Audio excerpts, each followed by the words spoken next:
Welcome to another Return to the Gym series, and today we're going to be looking at training splits and the options you possibly have when we return to the gym.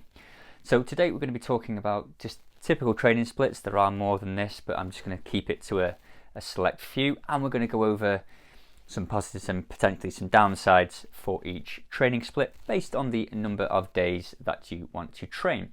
So a lot of you will probably just be coming into the gym and just hitting a bit of a all over spontaneous bit of this, bit of that kind of workout. So today we're going to show you how to structure your training a little bit more effectively to get more from your training volume and your exercise selection. So to begin with, we're going to be looking at the kind of training splits you can use if you typically go to the gym between 1 and 3 times a week. So here, in my opinion, the best option would be to go to full body.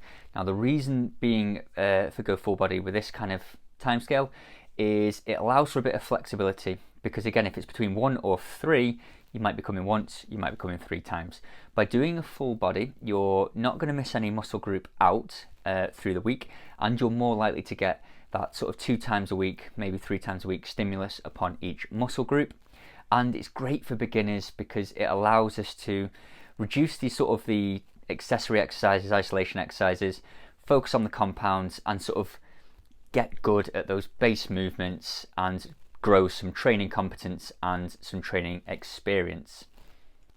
For those of you who typically like about 4 times a week, you've got a number of options. So firstly, we have things like upper and lower. The good thing is here is we get 2 times a week on each muscle group, and there's a nice amount of recovery between each body part. So upper, lower, upper, lower.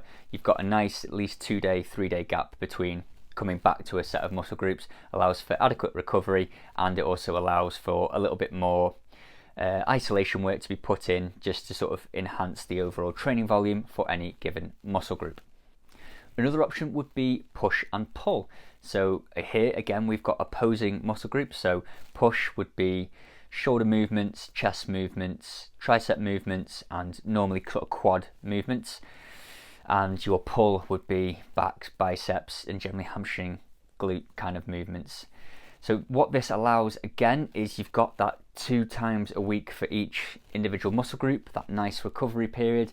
But the possible advantage of push and pull is that you're never doing like a full leg day, which I know a lot of people really dread. You kind of split your legs over the 4 sessions, and it's not that whole crippling, I can't walk after a leg day. So if you're not a massive fan of going absolutely hell for leather on your legs, this possibly might be a better solution for you.